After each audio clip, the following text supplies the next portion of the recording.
Welcome to Wicklander-Zalowski's Interviewing Tip, sponsored by the International Association of Interviewers. I'm Wayne Hoover, CFI, partner with Wicklander-Zalowski, and Executive Director of IAI. This week's question starts with a question. What is the very first question your boss asks you when you call them and say you're done with your interview? It's usually, did you get them? But then that next question, which a lot of times is actually before the one I just mentioned, what else did you get? Now, anybody who's ever been through one of my seminars knows that my pet peeve is, if you don't learn anything from me, I want what else and I want who else. Well, today I want to give you a tip on obtaining an admission that's closer to the truth than just getting an admission to what we knew. So how do we do that? Well, a couple different ways. First thing we can do is walk around the store.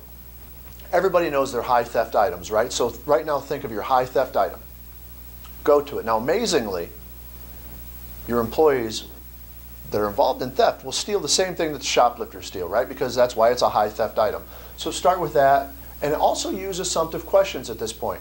So let's say it's an Apple, an iPhone, right? So I would go to that area and say, so let me ask you, how many iPhones have you taken?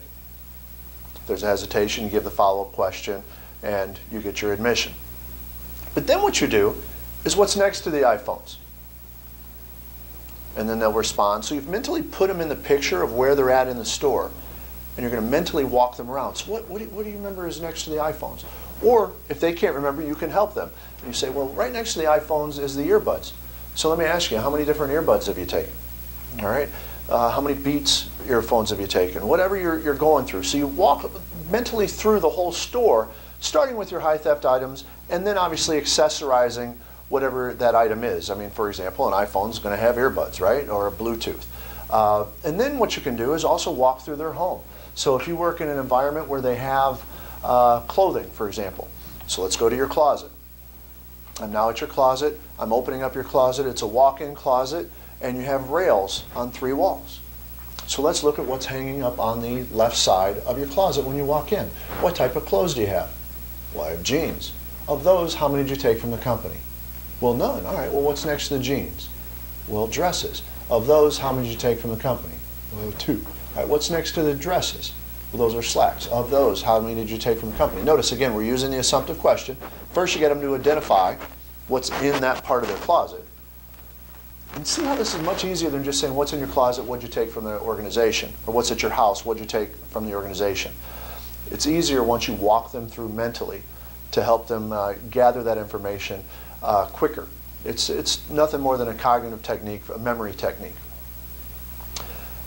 One other small tip to go with this tip, so kind of an added bonus. If you have batteries in your store, make sure that you ask about batteries, because all you have to do is look at the shrink number for your batteries and make sure that you get me admissions on batteries.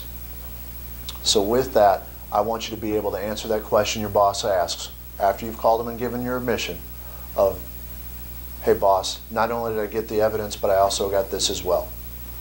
Thank you for tuning in to the WZ Tip, sponsored by IAI. I'm Wayne Hoover. I look forward to seeing you again soon. For more information or to register for a seminar today, visit us online at w-z.com or call us at 800-222-7789.